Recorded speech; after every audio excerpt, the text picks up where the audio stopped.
السلام عليكم ورحمة الله وبركاته. الحمد لله القائل: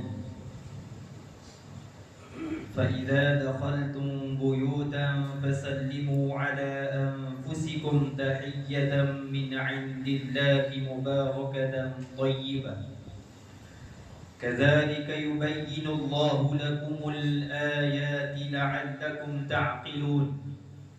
أشهد أن لا إله إلا الله وحده لا شريك له وأشهد أن محمدا عبده ورسوله. اللهم صل وسلم على سيدنا محمد وعلى آله وصحبه أجمعين. أما بعد فيا أيها المسلمون اتقوا الله، أوصيكم وإياي بتقوى الله فقد فاز المتقون. قال الله تعالى: يا أيها الذين آمنوا اتقوا الله حق تقاته ولا تموتن إلا وأنتم مسلمون. Muslimin yang dirahmati Allah Subhanahu wa taala sekalian, saya menyeru agar kita bersama-sama meningkatkan ketakwaan kita kepada Allah Subhanahu wa taala dengan melaksanakan segala perintah dan meninggalkan segala perkara yang dilarangnya. Semoga kita semua diberikan kebahagiaan dan kejayaan di dunia dan di akhirat, insya-Allah. Pada hari yang mulia ini, khatib akan membicarakan khutbah yang bertajuk Ziarah Beradab, Ukhuwah Diperteguh. Hadirin Jumaat yang dirahmati Allah Subhanahu wa taala, walaupun kita kini berada di pertengahan bulan Syawal, amalan ziarah menziarahi masih terus subur dalam masyarakat Islam di negara ini. Sentiasa ada ruang untuk saling bermaaf-maafan dan mengeratkan hubungan kekeluargaan dan persahabatan. Namun janganlah ziarah hanya dihayati pada adat kebiasaan sahaja. Ia bukan hanya bertukar hantaran ucapan atau memuat naik status di media sosial, tetapi menuntut keikhlasan hati dan penghayatan adab yang sebenar. Hari ini kita tidak dapat nafikan bahawa ada keluarga yang berpecah, ibu bapa tinggal bersendirian, atau adik-beradik yang tidak bertegur safar bertahun-tahun atas urusan dunia. Justru amalan ziarah bukan sahaja merupakan satu adat, bahkan ia boleh menjadi medium untuk memulihkan dan mengeratkan silaturahim yang mungkin agak hambar setelah sekian lama. Dalam pada itu, Islam juga mengajar umatnya supaya menjaga adab ketika berkunjung dan bertegur sapa antara satu sama lain. Hal ini sebagaimana firman Allah Subhanahu wa taala dalam surah An-Nur ayat 61 yang dibacakan pada permulaan khutbah tadi, yang bermaksud, apabila kamu memasuki mana-mana rumah, hendaklah kamu memberi salam kepada penghuninya, yang bererti memberi salam kepada dirimu sendiri dengan salam yang penuh berkat dan baik dari sisi Allah Subhanahu wa taala. Demikianlah Allah menjelaskan ayat-ayat hukumnya agar kamu memahaminya. Hadirin Jumaat yang dikasihi Allah Subhanahu wa taala, bagi sesiapa yang ingin melakukan aktiviti ziarah, perlu difahami bahawa setiap kunjungan mesti disertai adab yang mencerminkan akhlak seorang muslim. Sewaktu berziarah, kita disarankan memakai pakaian yang bersih, menutup aurat dan sesuai dengan syariat. Islam tidak melarang kita mengikuti fashion semasa, tetapi segala bentuk penampilan hendaklah dijaga supaya tidak menimbulkan fitnah. Firman Allah Subhanahu wa taala dalam surah Al-Ahzab ayat 59. A'udzu billahi minasyaitonir rajim. Ya ayyuhan nabiyyu qul li azwajika wa banatika wa nisa'il mu'minin yudnina 'alayhinna min jalabibihin dzalika adna an yu'raf fala yu'dhain wa kana Allahu ghafurar rahima. Shadaqallahul 'azim. Wahai Nabi, suruhlah isteri-isteri kamu anak-anak perempuan kamu dan perempuan-perempuan yang beriman, supaya melapuhkan pakaian mereka bagi menutup seluruh tubuh mereka semasa mereka keluar.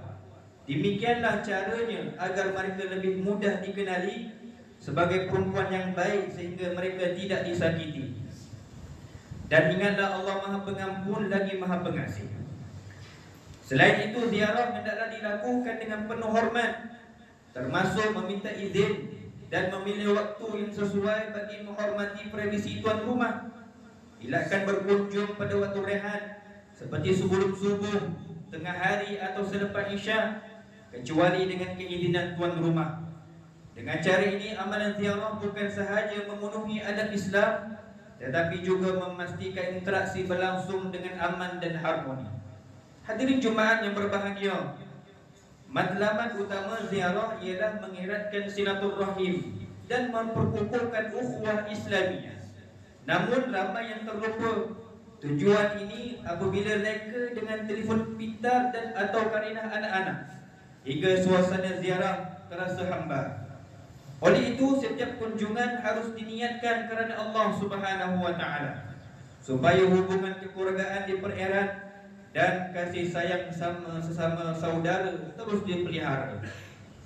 Renungkan hadis Nabi yang diriwayatkan daripada Abu Hurairah radhiyallahu anhu bahawa Rasulullah sallallahu alaihi wasallam bersabda yang bermaksud, sesiapa yang melawat orang sakit atau menziarahi saudaranya kerana Allah Subhanahu wa taala, maka nanti akan disuruh dengan kata-kata, kamu akan mendapat kebaikan, perjalanan kamu akan dipermudahkan dan disediakan bagi kamu tempat di syurga.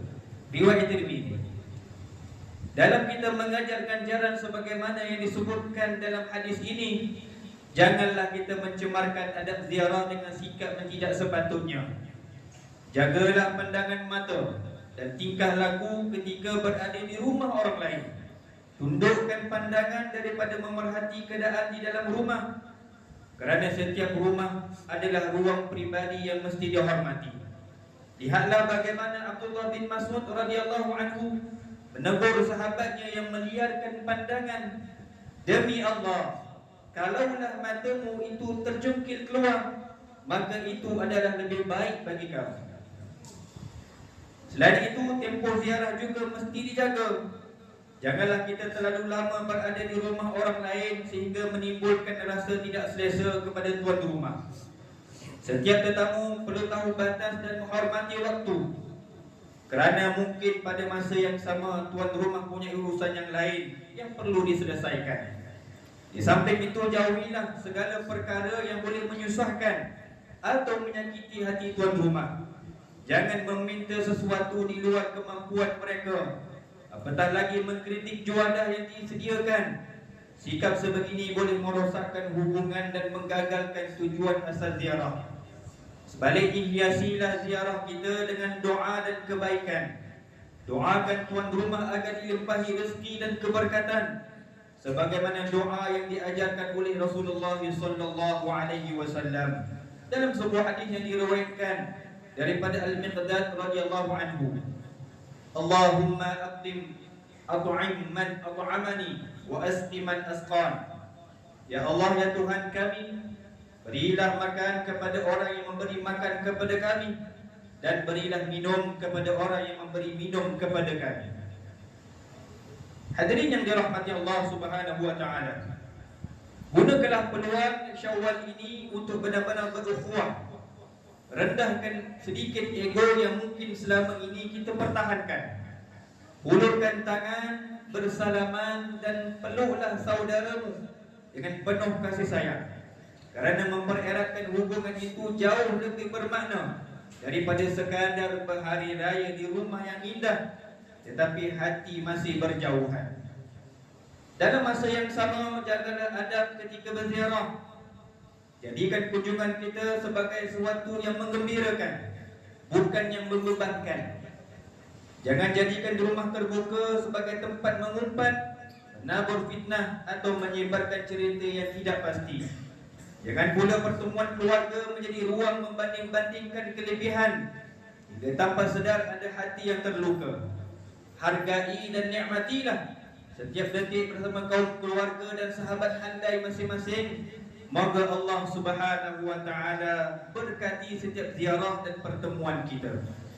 Para tetamu Allah Subhanahu wa taala yang dimuliakan, mengakhiri khutbah pada hari ini, marilah kita mengambil beberapa pengajaran yang boleh dijadikan pedoman dalam kehidupan seharian kita. Yang pertama, kita hendaklah menziarahi dengan hati yang ikhlas, menjaga adab dan menghormati tradisi tuan rumah. Kunjungan bukan sekadar adat, tetapi ibadah yang harus dilaksanakan dengan penuh ikhlas dan rendah diri. Yang kedua, kita hendaklah memelihara pandangan mata, tutur kata dan tingkah laku semasa berziarah. Jangan berada terlalu lama sehingga menyusahkan atau mengganggu urusan tuan rumah. Yang ketiga, kita hendaklah menjadikan setiap kunjungan peluang untuk bersalaman, bersua muka dan mendoakan kebaikan tuan rumah. Mudah-mudahan hubungan yang terjalin dengan adab dan ikhlas akan diberkati Allah Subhanahu wa taala. A'udzu billahi minasyaitonir rajim. Innamal mu'minuna ikhwatun fa aslihu baina akhawaykum wattaqullaha la'allakum turhamun. Shadaqallahul azim. Sesungguhnya orang yang beriman itu bersaudara, maka damaikanlah antara kedua-dua saudara kamu yang bertelingkah, dan bertakwalah kepada Allah agar kamu mendapat rahmat. Surah Al-Hujurat ayat 10. Barakallahu li wa lakum fil Qur'anil azim wa nafa'ani wa iyyakum bima fihi minal ayati wa dzikril hakim wa taqabbala minni wa minkum tilawatahu innahu huwas samiul alim. Aqulu qawli hadha wa astaghfirullahal azim li wa lakum wa lisairil muslimina wal muslimat fastaghfiruhu innahu huwal ghafurur